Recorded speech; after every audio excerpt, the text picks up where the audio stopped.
Hey guys, welcome to this week's episode of Lost Origins, your number one radio show for all things ancient mystery, alternative historical theory, and lost civilizations. Check us out online at lost-origins.com and make sure that you sign up for our free newsletter. We're going to be rolling out a bunch of contests, merchandise, t-shirts, and perks for anyone who signs up for that newsletter, so make sure that you get in on that now. You can also connect with us on social media. We are on almost every single platform, Facebook, Twitter, Instagram, YouTube, iTunes, Stitcher, and Google Play. Make sure that you hit that like or subscribe button. That way you're always up to speed with all things Lost Origins and that you never miss an article or an episode. This week's episode of Lost Origins is brought to you by Inner Traditions and Barron Company. Inner Traditions has been publishing books on esoteric philosophy, New Age spirituality, and alternative health for well over 40 years. You can visit innertraditions.com to learn more about their authors, their books, sign up for catalogs, coupons, and special offers. Some of my all-time favorite books have been published by Barron Company and Inner Traditions, and so we highly recommend that you pick up any one of their books. We promise you will not be disappointed. All right, folks, I am very, very excited for this week's show. Today, we will be chatting with historian, author, and explorer, Dr. Tudor Parfitt. Dr. Parfit is often referred to as a modern-day Indiana Jones, and his research surrounds several topics, including the lost tribes of Israel and the Ark of the Covenant. So today we're going to be discussing his theories and his research surrounding the Lost Ark of the Covenant, his identification of the lost tribe of Israel, and his views on how this impacts history right after the break.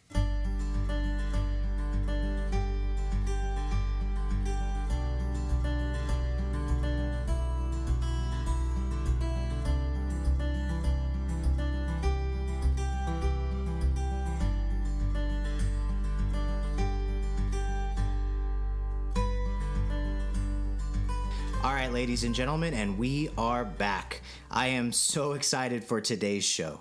Today, we are joined by historian and author Dr. Tudor Parfitt. Dr. Parfitt has authored droves of books, including The Lost Ark of the Covenant, Lost Tribes of Israel, and Journey for the Vanished City, The Search for the Lost Tribe of Israel. He has also made several documentary appearances, including TEDx, Quest for the Lost Ark, and most recently, Season 1 of Secrets of the Bible. Today we're going to be discussing his theories and research surrounding the lost tribes of Israel, as well as the Ark of the Covenant. So without further ado, it is my outstanding pleasure to welcome Dr. Tudor Parfitt to this week's episode of Lost Origins. Dr. Parfitt, thank you so much for joining us today. It's a great pleasure, Andrew. Nice to be here. Yeah, very good. We really appreciate you taking the time. I know that you're a very busy man, so it means a lot to us and all of our listeners out there that we get to have you on the show this week. So before we dive into your work and your journeys, could you please provide our listeners with a bit of your background? Well, as you can hear, I'm from the UK originally, and I've been living in Florida, where I teach at Florida International University for about 4 years. And I was born and brought up in Wales and then Leicestershire in England. I had a big change in my life. When I was about 19, I went to Israel on the British equivalent of your Peace Corps, which is called Voluntary Service Overseas, and I worked in Jerusalem for just over a year, and that really rather changed the direction of my life because I started learning Hebrew, and then when I went back to England, I studied at Oxford University, and there I engaged in Hebrew and Arabic studies, and then I went on from there. Interesting. And so I'm sure you found this in your time in the Middle East, but the Middle East has a rather brutal history. Can you maybe explain for us some of the background on some of the Israelite tribes and how they found themselves in exile? Well, the story goes way back to the 7th century before the Christian era. when there was an act of ethnic cleansing perpetrated by the Assyrians who'd invaded northern Palestine. And they took the considerable numbers, presumably the elite of the 10 northern tribes, into exile in Assyria. And that's the beginning of the story of the Lost Tribes of Israel. The Lost Tribes of Israel were those 10 tribes that they took. And the real problem came because the Bible was very, very clear about one thing, and that was that in the fullness of time, towards the end of days, the lost tribes would be gathered together in the land of Israel. They would return to the land of Israel, and that, of course, implies that they must have had an ongoing existence. So it became axiomatic for not only for Jews but also for Christians that somewhere in the world the lost tribes existed. And this myth became extraordinarily important for instance, medieval Christians, medieval Jews, and because people didn't know what was on the other side of the horizon, who lived there. They didn't know anything about the denizens of the African interior. They didn't know who lived, beyond the Caucasus and in the Far East and so on. Sure. And so they imagined that somewhere across this shimmering but unknown horizon, the lost tribes of Israel were to be found hidden behind the Sambatian River, as they imagined it to be. And the characteristic of this river was that it flowed for 6 days a week, except it wasn't water within the river. It was hurtling boulders. And on the seventh day it stopped, and that was the only day that it was possible to cross. But in the case of the lost tribes who lived on the other side of it, because they respected the Sabbath, they wouldn't travel on the Sabbath, and so therefore they could never, in fact, cross this river. And the only reason, of course, that the river stopped on the Sabbath was that it was a holy river, and it was a river that followed the commandments that on the Sabbath you should not work. Fascinating. So what actually drew you in then to start researching the lost tribes? I mean, did you have like a first big break or a big lead that kind of tipped you off with respect to this ancient mystery?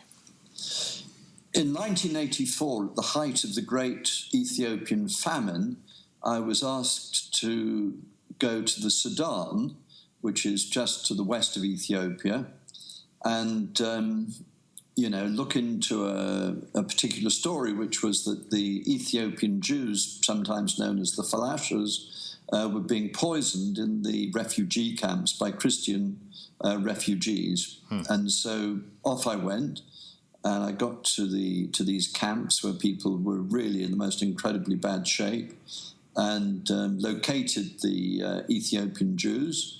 And it just so happened that my arrival there coincided with the famous Israeli operation, which was called Operation Moses, which basically rescued the Ethiopian Jews, both from these camps and from Ethiopia, and they were taken to Israel, where they still are. Mm-hmm.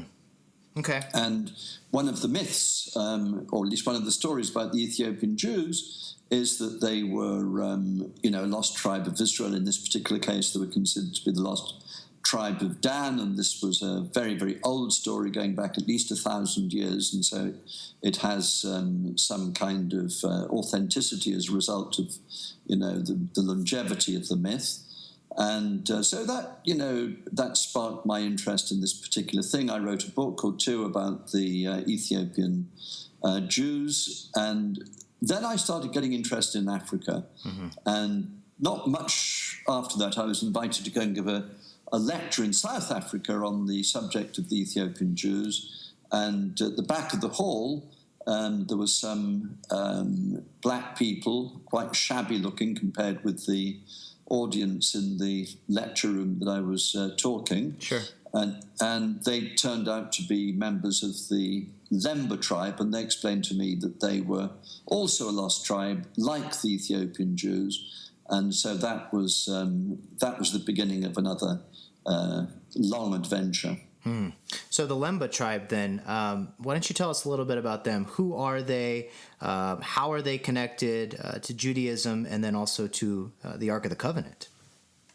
Well, of course, at the time, I knew nothing at all about the Lemba. Sure. So when I first met them, they said, "Come along to our villages and spend a few days with us. You'll soon see that, we are what we say." And so off I went and spent a week or so with them, and they're living in, grass huts right up on the border between South Africa and Mozambique. And at the end of the time, I thought, there's something in this story. They clearly are Semitic in many, many ways. And I went back to England, went to see Lord Weidenfeld, who was one of the great British publishers in the post-war period, and told him my story. And he said, "Sounds great. Why don't you go off and do a journey, try and find out what the truth of this story is?" And so I went off for 6 or 7 months, and a good deal of it was on foot. And my idea was to follow the oral tradition of this tribe across Africa and see where it went. And so it was fascinating. I was able to pick up clues, going from one village to the next, all sorts of things, both about their practices, many of which seemed to be Jewish in some way, and indeed, clues as to where originally they came from. But eventually I kind of got stuck. I got as far as the Indian Ocean, and, that was the point at which the clues seemed to dry up. But by this time, I'd written a book. The book was there. It was all about my adventures. It was about their traditions. But I wasn't able to either definitively say where they were from, although they clearly came from the East African coast, and I wasn't able to say whether they were Jewish or not.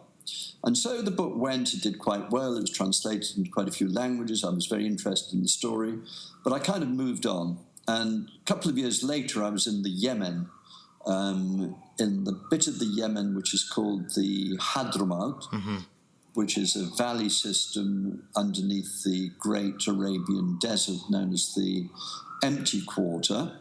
And I was speaking to somebody there, and he gave me a clue that really changed the whole history of the Lemba, connecting them with a deserted city which he claimed was at the end of the valley, a few hundred miles to the east. And I was able to find that deserted city. And then I went back to this text and decided that the only way really to solve the puzzle of where they were from and who they were was through the recently evolving, science of genetics. And this was now in about 1998, 1999, when it was new. Now everybody does it, but I think this was one of the very, very first times that population genetics was used to solve a historical puzzle. Right. And it worked in the sense that it was clear that the Lemba were not from Africa, and that they were from the Semitic world, which is to say from Arabia. And there was another quite amazing thing which nobody could conceivably have imagined before, and that was that one of their bits, genetic bits, which were subsequently called the Cohen-Modal haplotype, showed that they had a connection with Jewish priests. We'd done a study the previous year. I was one of the co-authors because we'd had a bit of an insight, and the insight essentially was that, you become a Jewish priest by being the son of a Jewish priest, and he's a Jewish priest because he's the son of a Jewish priest. Right. And so the insight was that this, status of being a priest works in exactly the same way as the Y chromosome. You have a Y chromosome because your father had the Y chromosome, and he gets his Y chromosome from his father, and so on. And so we put these two things together and we realized that if we looked at the Y chromosome of priests, it should, in theory, go back, if the story is true, to the founder of the priesthood, who in this particular case is the brother of Moses, Aaron. And we got hundreds and hundreds and hundreds of priests, and we discovered that an incredible 55% of them were descended from a particular individual who lived, wait for this, in northern Arabia, which is to say Palestine, Israel, about 3,000 years ago, more or less. Wow. The time of, Aaron and Moses. So, it made a huge story. It was on the front page of just about every newspaper in the world, and I had my 20 minutes of fame on 60 Minutes and so on and so forth. Sure. And so, that was a kind of very, very interesting thing. It seemed to show that, well, they were from the Middle East, and it seemed to indicate that their own traditions, claiming to be a kind of lost tribe of Israel or to have Jewish roots or to have something to do with the Jewish people, had something in them. So then how did the Lemba make their way into Africa? And then what is their connection to Zion, right? Well, we don't know. We know that the original group was probably quite small. One geneticist was able to figure out that there were 7 people, which goes along with their own tradition that 7 people arrived in a boat. And so, the tribe was formed from this original population. And that would make sense. Mm-hmm.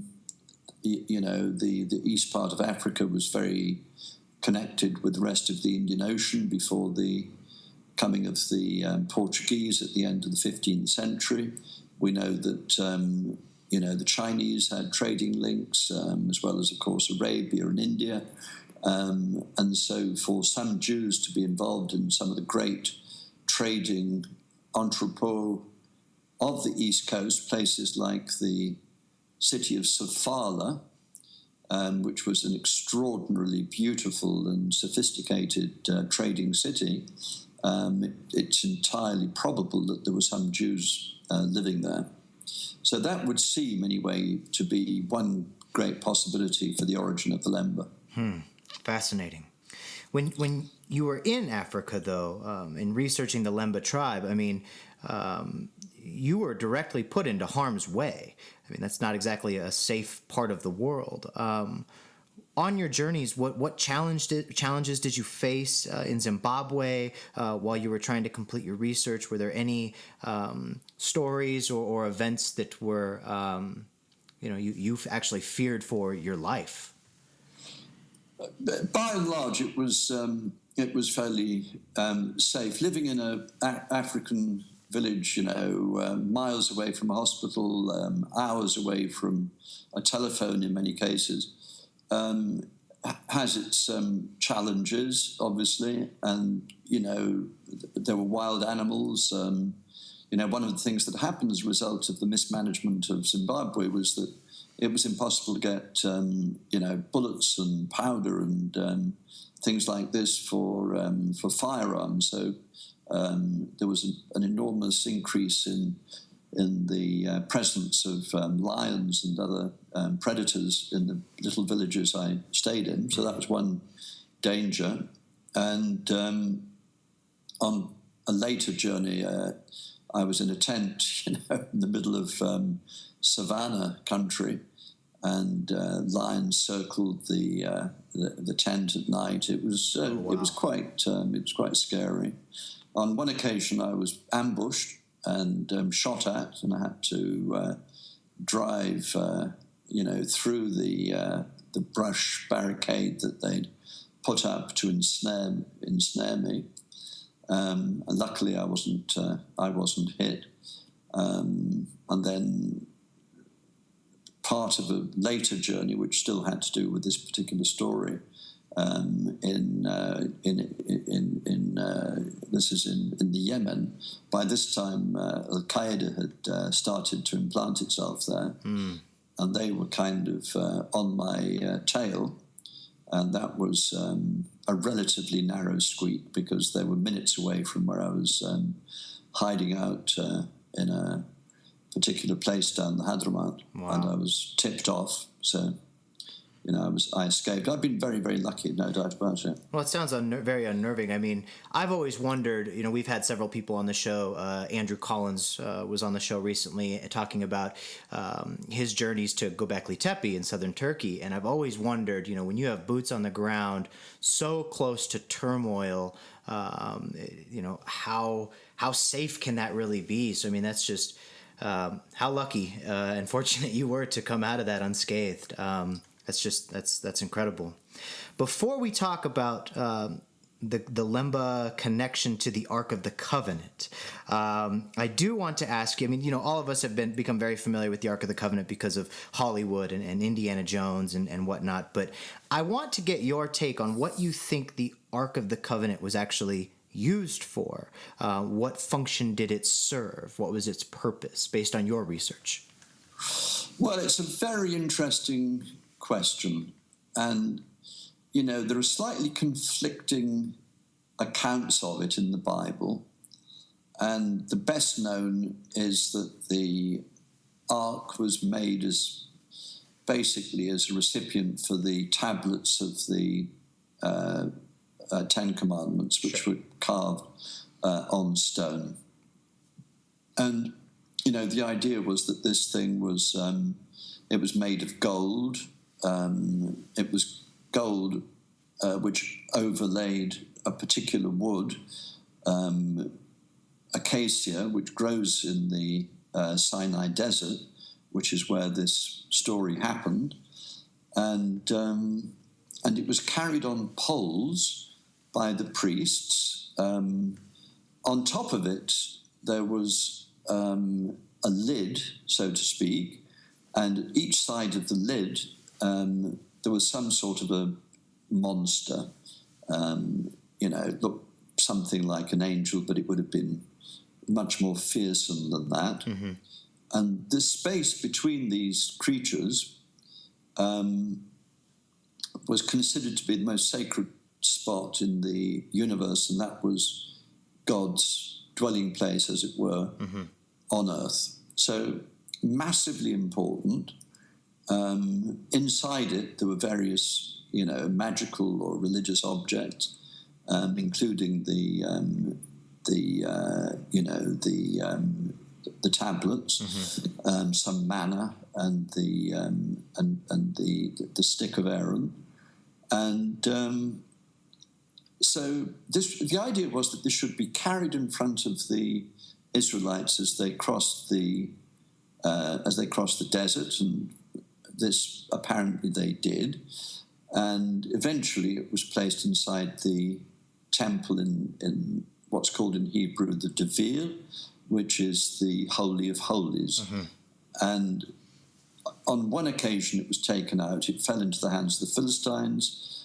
Didn't do them much good ultimately, but then it came back to the Israelites. And then it kind of disappeared, and nobody knows what happened to it. And there are all sorts of theories and versions and so on, and there have been hundreds of books written about what may have happened to the Ark of the Covenant, and there are an incredible number of charlatans out there who have made careers about stories connecting it with the Templars and all sorts of Cathars, all sorts of things, mm-hmm. and it's all complete and utter rubbish. And I'm not claiming to have found the Ark of the Covenant by any means. Mm-hmm.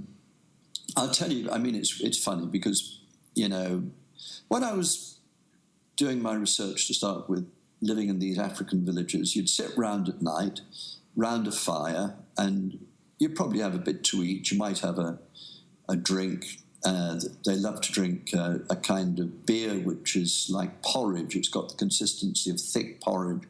And you drink this stuff, you get a bit high on it, and mm-hmm. they loosen up, they tell stories. And so one of the stories that they kept telling was the story of their magic drum.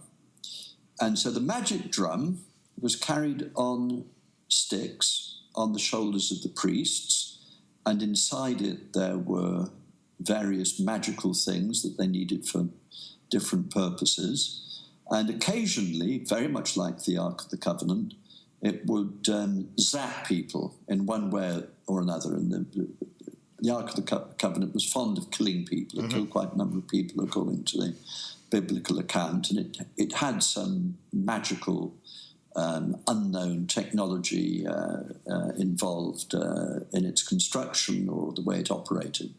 And so it was with this drum, which was called Ngoma, Lungundu.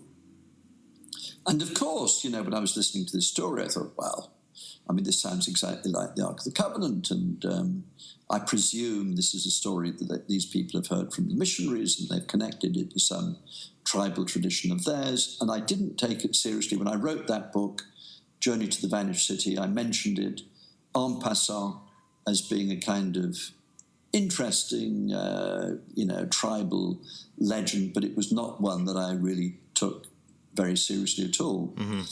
And the change came when we did this DNA work, and we discovered that among the Lemba, the genetic component, which is characteristic of the Jewish priests who at some point in the past had officiated at the High Temple in Jerusalem, was actually shared by Lemba priests.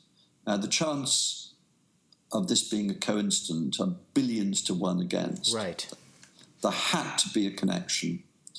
And so all of a sudden I'm confronted with the thought, well, these people who carried their drum on sticks, like the Ark of the Covenant, and who themselves are descended from this very same individual 3,000 years ago who lived somewhere up there and who may have something to do with Moses and Aaron. This is just, there must be a connection. Right.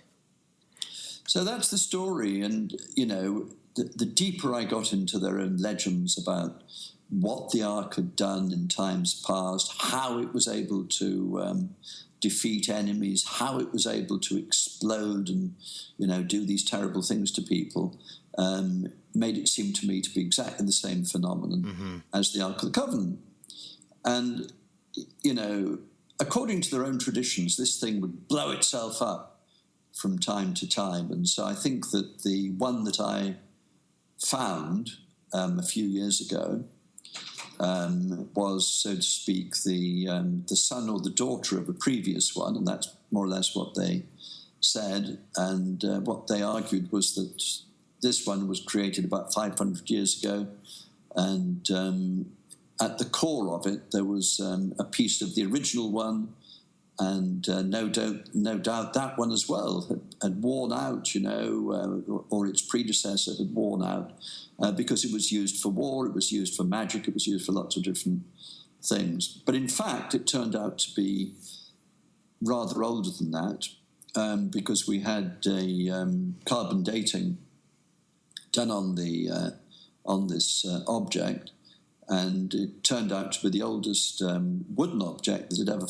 been found in sub-Saharan Africa. Oh, wow. And it took it back to the time of the Crusades. And so if you imagine a couple of other ancestors, it's not very, very difficult to take it back to biblical times at all.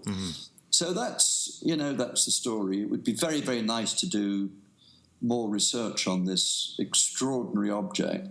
But unfortunately, it's not possible to do so because, as you know, Zimbabwe is, it's a one-party state pretty much, even though there are two parties. And Mugabe has allegedly, I don't know definitively if this is true, but it is said that he has taken the Ngoma, the drum or the object, into his palace. And he uses it, for his own magical purposes. He's quite an old man. He wants to carry on in power. He believes deeply in magic, and this allegedly has got some rejuvenating powers, or so he thinks. Sure. And so, for the moment, that's where it is, I think. So, it's mind blowing to me though that we're not talking about just the Ark of the Covenant. We're talking about a lineage of arks, and that's something that I had never heard before until I encountered your work. I think it's so fascinating. Have you ever found evidence of another ark, or was it just the one that you were able to get your hands on, so to speak? Well, strangely, if you read the Bible attentively, it becomes clear that even then there was more than one ark, because the second time that Moses goes up Mount Sinai, the stones having been broken, God speaks to him and says, make yourself an ark. And on this occasion, he's not down in the valley surrounded by the Israelites, and there's no Bezalel, who was the artisan who made the first ark, on hand. It's just him with a penknife on the mountain, and so he has to carve something that the stones could be put in. Now that would have looked, I think if you think about it, like what you can make with an ark out of a tree is going to look very much like the thing that I found. And so we don't know very much about the history of this wooden, simple object, but some of the Jewish scholars take it up. They see the inconsistency. They see that there are two. This is in the book of Deuteronomy, by the way, and they say, well, yeah, the first one was the ceremonial ark, but the wooden one was the Ark of War. And subsequently, there are plenty of traditions among the Arabs, for instance, and by later Jewish exegetes talking about this Ark of War, this second ark, and what might have become of it. And there's even a very complex Arab source purporting to describe the ownership of it over many, many, many hundreds of years, and bizarrely in the Yemen, where I have reason to believe the Lemba at least passed through on the way to Africa. So, we'll never have a definitive answer, I don't think, to this, but there are some clues certainly leading us to suppose that at some point a wooden object that was connected at least with the tradition of the Ark of the Covenant found its way to Arabia and then passed with these 7 men in a boat to the east coast of Africa. Wow. So if we have multiple arks, then I'd love to get your take on the theory that's been popularized by Graham Hancock in his book, The Sign and the Seal, that the ark or a ark is residing in Ethiopia. Have you put much thought or research into that theory? Well, of course, I've had to confront it, and I'm interested in Ethiopia because of the Ethiopian Jews, and as I said, I've written quite a lot about them. I'm not a great admirer of Mr. Hancock, it must be said, and I don't think that there is any real evidence that an ancient ark ever got to Ethiopia. What there is a very, probably fairly recent tradition going back to early medieval times, that the Queen of Sheba, which the Ethiopians believed to be an Ethiopian queen, went, as we read in the biblical account, to Jerusalem and was impregnated by King Solomon. And in due course, the son of this union, who initially returned to Ethiopia with mother, went back to Jerusalem to study with King Solomon, and then went back to Ethiopia, taking with him the Ark of the Covenant, along with 200 Israelite nobles that the king had given him as a kind of retinue. But he stole the Ark, and so that's the basis of the story, and it's clearly there to aggrandize the glory and honor of the Ethiopian royal family and tradition. Now, there is no mention of the Ark being in Ethiopia before about the time that the thing that I found was made, about 1300 and something. So it's a relatively recent story. Sure. Now, it's supposed to be in a particular monastery. And, with many of these people like Hancock, they come up with these fanciful ideas, but they actually fail to produce an object. And all of these stories, if somebody's got an object and you can analyze the object and you can put it under, you can put it under a microscope, you can touch it, you can feel it, you can do something with it, then I think it's worth talking about. But in his case, there's no object. It just says that it's inside this monastery and is guarded day and night by two priests, and we'll never know for sure, but that's where we think it is. Okay, fine.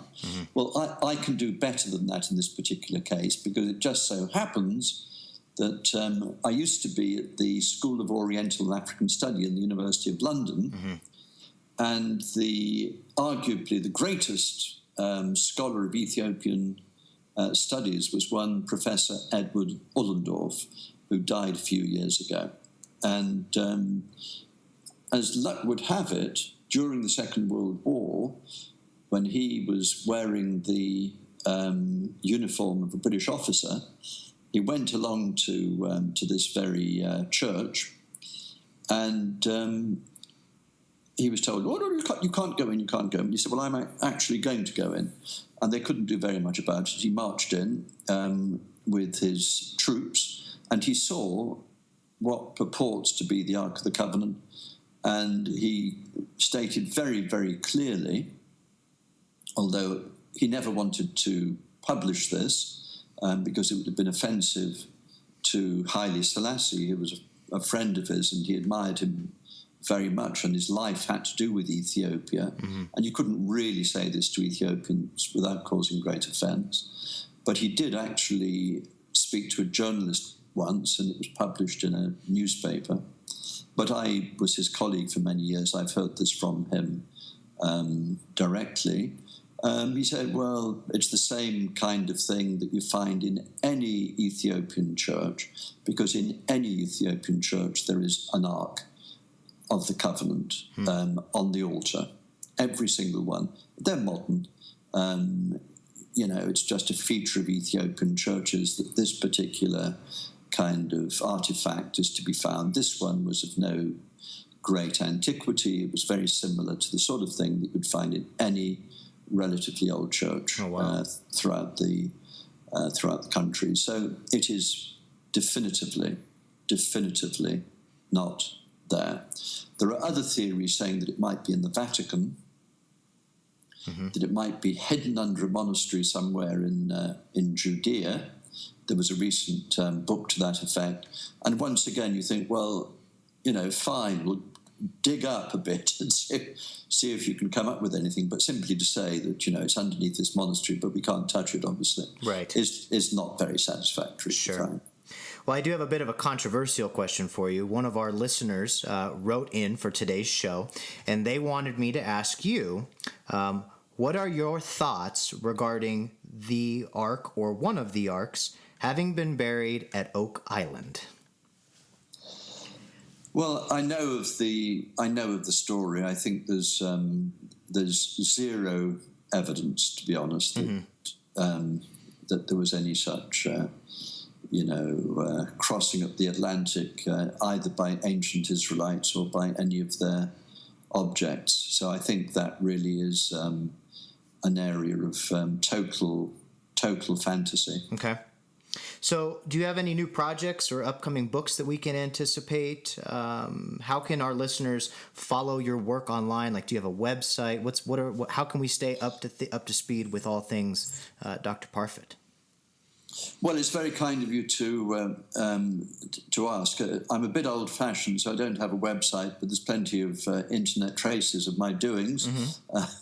And recently I've been working on a very interesting story, which has got to do with the Inquisition in Spain and Portugal. And as you know, at the end of the 15th century, the Jews were expelled in 1492 from Spain, 1497 from Portugal, and they, in many cases, they were forced to convert to Christianity, and they turn up in the Americas. And over recent years, they've started being aware of this tradition and, coming out to claim their heritage. And this includes people living in, the most remote parts of South America and Brazil and Amazonia and Africa and Asia and so on. And so that's a very, very interesting story, and I'm working on that particular thing at the moment. Very cool. Do you have kind of an anticipated release date? Anytime that we can expect that new piece of work? Well, I would think, yes, within... I've got a couple of academic books coming out towards the end of this year. If anybody's really interested academically, they will find them online. And I think in terms of a popular book, I don't mean a popular book, a more accessible book, probably towards the end of next year. Awesome. Well, Dr. Parfit, I really appreciate the time today. It means so much to me that you took the time out of your day to come on the show to talk to me. Or I know our listeners were very excited for today's episode. So thank you so much for joining us today. Well, thank you very much. I enjoyed the talk. Very good. Likewise. All right, ladies and gentlemen, that concludes this week's episode of Lost Origins. Thank you all so much for tuning in. We had a blast here in the studio this week. Make sure that you get online and check out Dr. Parfitt's research. You can order his books through Amazon, and get on Netflix and check out episode 1 of Secrets of the Bible. That whole episode is dedicated to his work. Make sure that you tune in next week when we are going to have the outstanding privilege of chatting with Dr. Chris Hardy. Dr. Hardy's research is mind-blowing, and it surrounds the Anunnaki, who they were, and compelling evidence for our species' history. Until then, I'm your host, Andrew, and I want you to continue to question everything.